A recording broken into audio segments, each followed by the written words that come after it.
السلام عليكم ورحمة الله وبركاته. إن الحمد لله والصلاة والسلام على من لا نبي بعده. أما بعد فأعوذ بالله من الشيطان الرجيم. بسم الله الرحمن الرحيم. إنما يخشى الله من عباده العلماء. وقال النبي صلى الله عليه وسلم অধ্যকার মাদ্রাসা ইশাআত মুদুয়া কর্তৃক আয়োজিত আজকের এই বক্তৃতা সেমিনারের সম্মানিত উপস্থিতি, আমরা সর্বপ্রথম ওই মহান রব্বুল আলামিনের দরবারে লাখ কোটি শুকরিয়া জ্ঞাপন করি যে মহান রব্বুল আলামিন আজকের এই সেমিনারের মধ্যে আসার এবং বসার তৌফিক দান করেছে। তার সাথে সাথে স্বাগতম জানাই, ধন্যবাদ জানাই আমার প্রাণপ্রিয় ছাত্র বিন্দুদেরকে, যাদের কোরবান আর ত্যাগের বিনিময়ে আজকে আমরা পেয়েছি এক অমূল্য এবং কি একটি মূল্যবান শোভা সংস্কৃতি অনুষ্ঠান। প্রিয় উপস্থিতি, আজকে আমি আমার বিষয়বস্তু নির্ধারণ করেছিলাম উপমহাদেশের স্বাধীনতা যুদ্ধে উলামায়ে কেরামের অবদান সম্পর্কে। এই বিষয়বস্তুটা আমি এই জন্য নির্ধারণ করেছি, আজকে কিছু ভুয়া মুক্তিযোদ্ধা তারা আলেমদের উপর বিষোদ্গার করছে। তারা বলছে যে ভারত উপমহাদেশের মধ্যে কোন আলেমদের অবদান নেই। তারা বলতে চায় যে ভারত উপমহাদেশ আমরা স্বাধীন করেছি, আমরা তাদেরকে তাদের চোখে আঙ্গুল ঘুরিয়ে দিতে চাই, তাদের চোখে আঙ্গুল দিয়ে তাদেরকে বলতে চাই যে 1803 সালে যখন এই ভারত উপমহাদেশকে ইংরেজরা দখল করে নিয়েছে, তখন 1831 খ্রিস্টাব্দে বালাকোটের ময়দানে, বালাকোটের রণাঙ্গনে মুসলমানদের সাথে ইংরেজদের সাথে এক রক্তক্ষয়ী যুদ্ধ হয়। সেই যুদ্ধের মধ্যে রক্ত দিয়েছেন শাইখুল ইসলাম শাহ ওলিউল্লাহ মুহাদ্দিস নবী রাহমাতুল্লাহি আলাইহি। সেই বালাকোটের ময়দানে রণাঙ্গনে রক্ত দিয়েছেন উলামায়ে কেরাম।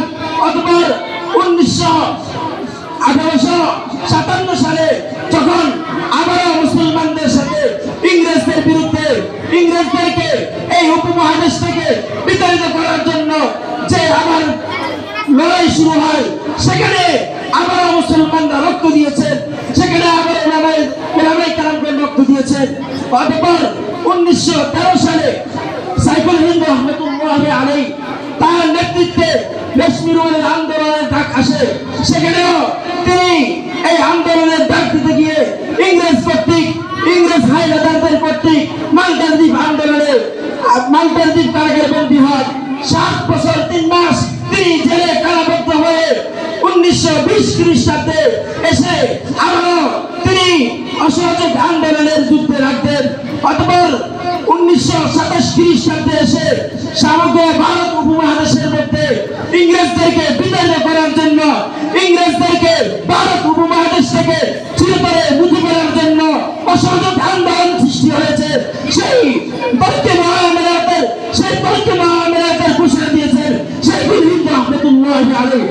অতঃপর যখন 1971 সাল আসে, এর আগে 1954 সালে মুক্তফরমান গঠিত হয় 4 জন ব্যক্তিত্বে। একজন হলেন আল্লামা বাশারী রহমাতুল্লাহি আলাইহি, আরেকজন হলেন আল্লামা আথার আলী রহমাতুল্লাহি আলাইহি, আরেকজন হলেন বখরে বাঙ্গাল আল্লামা তাজুল ইসলাম রহমাতুল্লাহি আলাইহি। এভাবে 4 জন ব্যক্তির নেতৃত্বে সারা বাংলাদেশে 71 সালের যুদ্ধ হয়েছিল, সেখানেও উলামায়ে কেরাম নেতৃত্ব দিয়েছে। আজকে যারা আমাদেরকে বিশুদ্ধার করছে, আলেমদের উপর আপত্তিকর কথা তুলছে, আমরা তাদেরকে বলি যদি তোমরা আলেমদের উপর বিশুদ্ধার বন্ধ না করো, তাহলে আমরা আবার তোমাদেরকে বিতাড়িত করার জন্য ইংরেজদের সাথে যেভাবে লড়াই করেছি, তোমাদের সাথে সেভাবে লড়াই করব।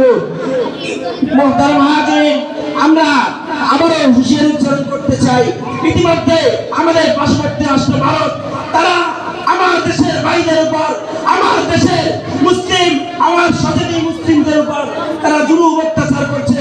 আমাদেরকে তাদের স্মরণ করিয়ে দরকার, তাদেরকে ইতিহাস থেকে, মুসলিম ইতিহাস থেকে তাদের শিক্ষা দেওয়া উচিত যে আমরা 705 থেকে 715 হিজরিতে 15 সালে আমরা তিনবার হাজ্জাজ বিন ইউসুফের নেতৃত্বে সিন্ধু দখল করেছিলাম।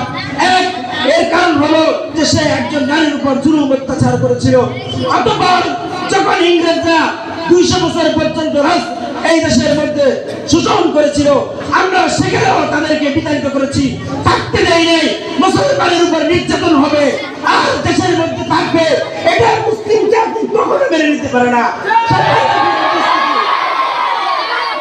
মুসলমান হলো সেই জাতি খালিদ বিন ওয়ালিদের ব্যক্তিত্ব, মুসলমানের পরিচয় হলো খালিদ বিন ওয়ালিদের, মুসলমানের পরিচয় হলো ইউসুফ বিন তাসনিফের, মুসলমানের পরিচয় হলো তারেক বিন জিয়াদের, মুসলমানের পরিচয় হলো সালাউদ্দিন আইবের। আমরা প্রত্যাশিত যদি ভারতের মধ্যে আমাদেরকে যুদ্ধ চাপিয়ে দেওয়া হয়, আমরা নিজের মুখ ত্যাগ করে ভারতীয় সমস্ত সাম্রাজ্যের বিরুদ্ধে নিজের মা বাবাকে ত্যাগ করে, নিজের সন্তানকে ত্যাগ করে আবারও যুদ্ধের ময়দানে যাব। 71 সাল কি হয়েছে, আমরা তাদেরকে গাজওয়াতুল হিন্দে দেখাবো।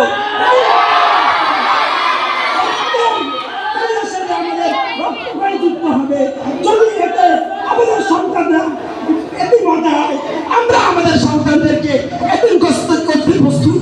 যদি আমাদের বোনদেরকে বিধবা করতে হয়, আমরা আমাদের স্ত্রীদেরকে বিধবা করতে প্রস্তুত। সম্মানিত প্রিয় উপস্থিতি, অবশ্যই নাসরুম মিনাল্লাহি ওয়া ফাতহুন করিম ওয়া বাশশিরিল মুমিনিন।